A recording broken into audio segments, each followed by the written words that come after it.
DeWanna Bonner was brought in for leadership. She was brought in for leadership. And do you want to know all that these young players learned from her?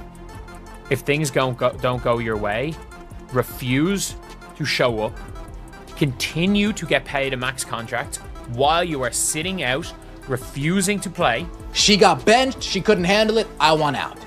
She's not playing well. She's getting criticized. I want out. Dana Bonner? More like Dana Bailout. After a mysterious 5-game absence chalked up to personal reasons, it's now official Bonner is no longer part of the Indiana Fever roster. And the fan base? They aren't just frustrated, they're furious. This isn't about missed shots, minutes played, or even her all-star credentials. It's about why she vanished without warning, just when the team needed her most.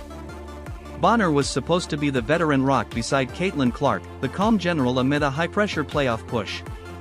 Instead, she vanished, no explanation, no presence, no leadership. But here's the twist, this shocking exit might just turn out to be the best thing that's happened to the Fever this season.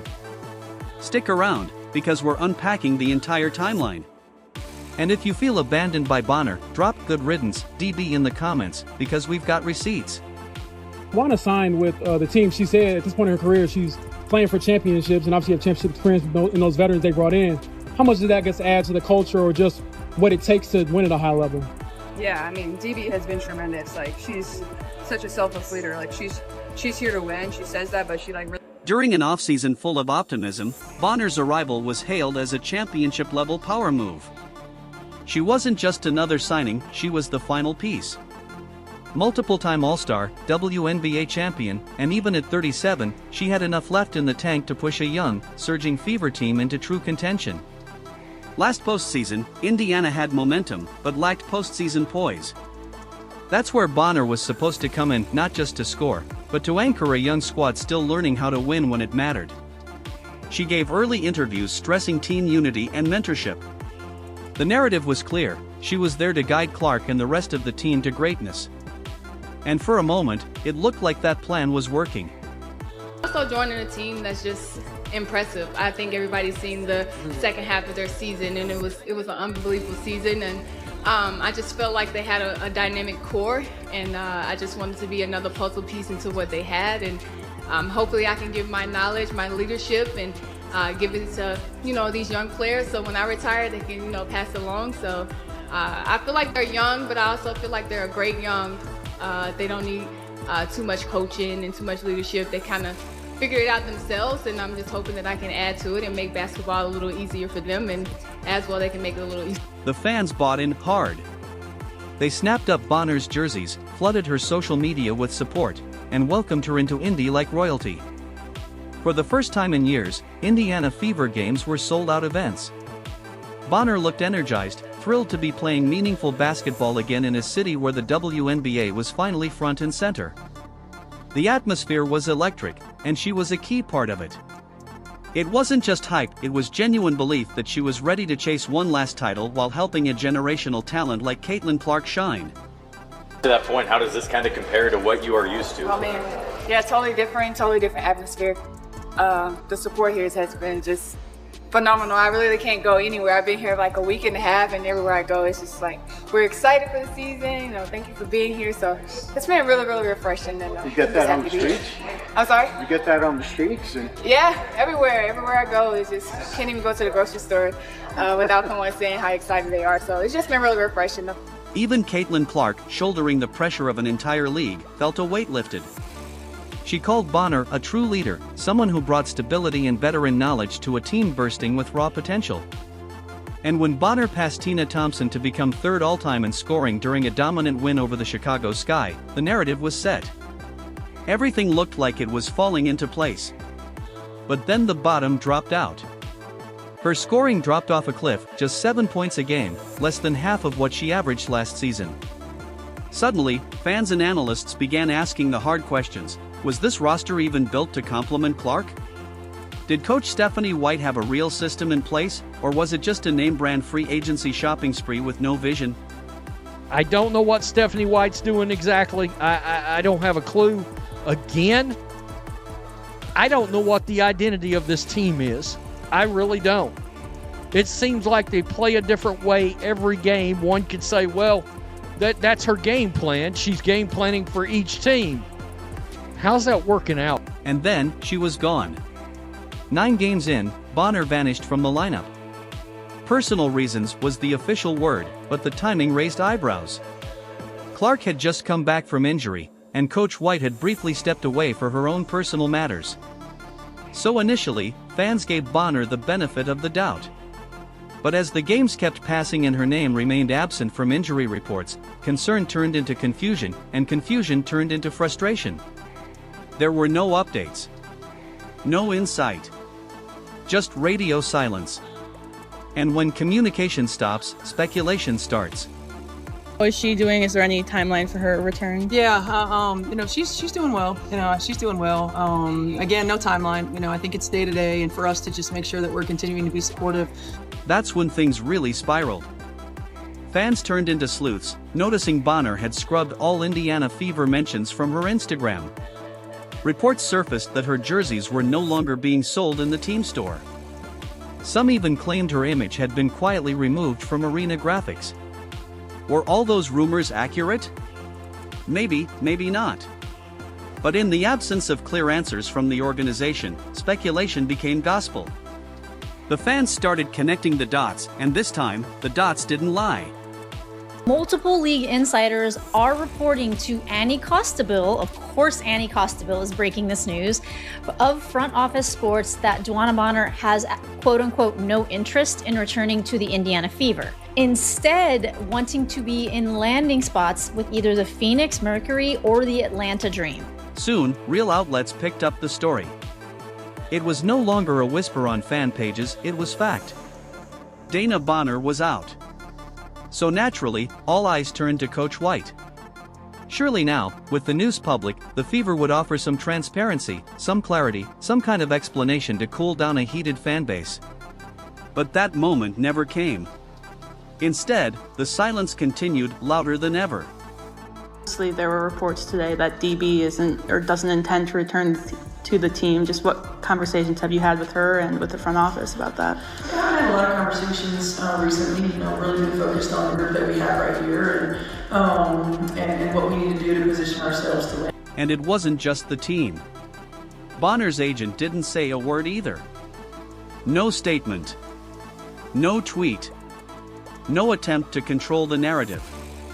Let's be real, if any of the reports were false, it would have taken just one post to kill the rumors. But the complete lack of denial? That told fans everything they needed to know. Silence, in this case, wasn't neutrality, it was confirmation. Comment is a comment. No explanation is an explanation. If we were trying to get back, we would have said, oh, we're trying to get back, we're trying to work some things out behind the scenes so both parties are satisfied moving forward. We don't even get. And now, the narrative we were sold that DeWanna Bonner came to Indiana to mentor, to guide, to sacrifice for the team's growth has gone up in flames. Multiple sources claim that the moment her role was reduced, she mentally checked out. No more veteran presence. No more sideline guidance. No more support for Clark as she faced relentless pressure from media, fans, and opponents alike. Bonner didn't step up, she stepped away. No warning, no words, no explanation. Just a disappearing act that left her teammates scrambling and fans feeling betrayed. Multiple sources tell Front Office Sports the fit in Indiana was off in the beginning. Bonner, who was signed to be an anchor to win with championship experience for the team's young core, was expected to be a starter. So basically, she stunk it up, got benched for Alexi and was pissed. But let's be real, no elite player wants to sit on the bench, especially a future Hall of Famer. But leadership isn't about minutes or touches. It's about showing up, especially when the spotlight dims and it's no longer about you. And when DeWanna Bonner was asked to embrace a supporting role, her response, through actions or lack thereof, might as well have been, nah, I'm good.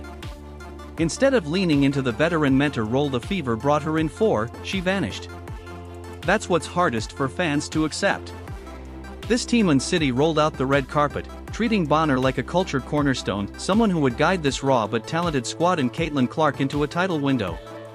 During her mysterious 5-game absence, the fan base wasn't angry, they were genuinely concerned for her. But now, with reports swirling that Bonner simply didn't want to come off the bench, that empathy has curdled into confusion, and now white-hot anger. What was once trust has become betrayal. We want to support her. Let's just give her some grace. And now we get some clarity on that situation. Now we get some understanding of that situation. And all of that grace can get thrown right out the window. You have people fearing the worst for her family. You have people fearing the worst for everything. You have people saying that they hope everything's good with DeWanna Bonner. It turns out she apparently is just pissed off that she wasn't a starter. And then came that Instagram post. No, Bonner's not typically one to flood social with selfies or mood captions, but this one stung. While still technically on the Fever roster, still collecting checks, and still absent from game nights, she posted, casually. No update. No hint at a return. No team solidarity. Just a photo that, intentionally or not, felt disconnected. You don't post lifestyle content mid-absence, especially not during a game when the fanbase is wondering if you're okay. The optics were brutal. Whether it was tone-deaf or deliberate, the fans didn't miss it, and they didn't stay silent. Posted it during the game at like 11 p.m. At like 11 p.m. Sometimes it's not the big moves, but the small ones that deal the deepest blows. And this story's roots go deeper than a benching. According to insiders, friction inside the locker room started well before Bonner disappeared. Chemistry was off. Her production had nosedived, scoring less than half her career average, and off-court tension may have quietly poisoned the vibe. Beyond performance, there were whispers of personality mismatches and unclear roles. And yes, even rumors that her partner Alyssa Thomas, another WNBA star, may have influenced some of the energy behind the scenes. What looked like a basketball story may have been personal all along. You guys remember what Alyssa Thomas said about the Indiana Fever fan base last year? And all the things that she heard coming from this fan base last year? That's off. You guys remember what Alyssa Thomas said about the Angel Reese Chicago Sky sham investigation, right? Oh, if Angel says she heard it, then we believe that she heard it. That's off, right? Right. Now here's the brutal reality. The Fever front office knew something was off. They saw this collision coming. And by the time Bonner was benched, her $200,000 contract had become a live wire, no production, no leadership, no answers. At that price point, she couldn't be a non-factor. So the team had two ugly choices: trade her for pennies or cut ties and reclaim cap space. In the end, they chose clarity over confusion. Subtraction became addition. Benching her wasn't just symbolic, it was survival. She got benched, she couldn't handle it, I want out. She's not playing well, she's getting criticized, I want out. And make no mistake, this wasn't a timid decision. It was decisive and necessary. Because when a player checks out mentally, but remains physically present, it creates a fog. It becomes a team-wide distraction. The Fever made the right call and moved fast. In less than 24 hours, they sent a clear message: this culture is bigger than any one name. But while the move clears salary and tension, it also leaves a hole not just in minutes, but in trust. This opens up a lot for the Indiana Fever, as well as them having to scramble for what they're going to do next. Because, as I'm sure many of you know, Demiris Dantas, who is she is part of the front court of the Indiana Fever. She will be gone from the team after tonight's game against the Seattle. This roster shakeup hits deeper than just stats. The Fever are barely a third into the season and have already weathered emotional storms, hate speech investigations, Clark's 5-game injury layoff, her brutal hit against the Sun, and the retaliation drama sparked by Sophie Cunningham. The pressure hasn't let up. And through it all, the franchise still revolves around Caitlin. She's carrying expectations most rookies can't fathom, and it's taken a toll. Nonetheless, Caitlin Clark continues to struggle. One of the worst games of her career, if not the worst game of her career against the Storm. I don't even think she had the playmaking prowess that she had in the first half against the Aces or the Valkyries. Still wound up with 9 assists, 8 turnovers though. Look no further than the recent Storm game.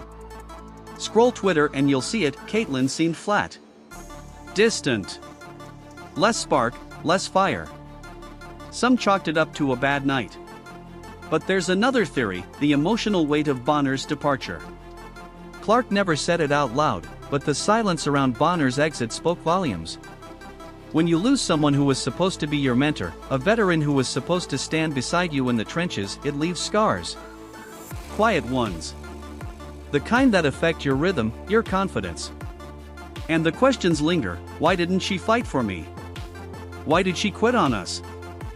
The challenge for myself going forward is just, continue to pour into every other aspect of the game, and I can continue to have an impact in, all those other areas. I thought I got to the rim well. It's just, certainly a tough shooting night, and, you got to find a way to continue to shoot and remain confident in myself, because I know I put the time in. But for me, I don't feel like it's, anything that's off necessarily, but yeah.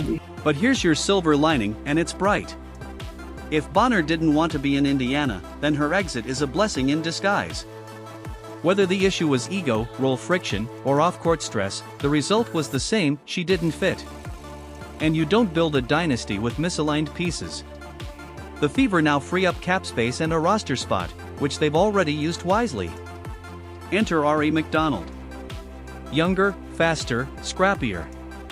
Her energy, defense, and relentless tempo were exactly what this team needed. She doesn't just fill a hole, she creates a spark. And that veteran leadership? Still intact. Natasha Howard, Sydney Colson, they're more than capable of keeping this team grounded. The leadership baton didn't disappear, it just changed hands. DeWanna Bonner was brought in for leadership. She was brought in for leadership. And do you want to know all that these young players learned from her? If things don't go your way, refuse to show up. Continue to get paid a max contract while you are sitting out, refusing to play. DeWanna Bonner is an absolute legend.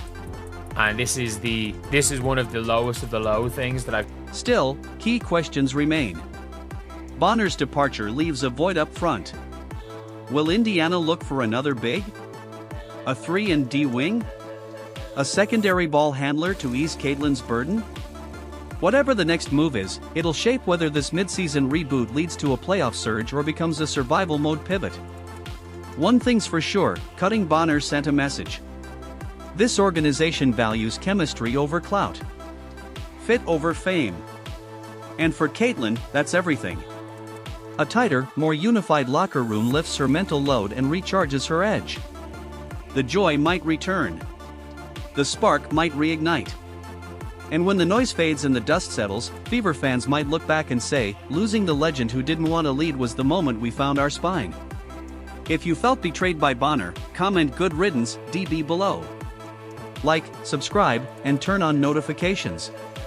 The next chapter in Indiana starts now. Click the video on screen and we'll see you in the next one.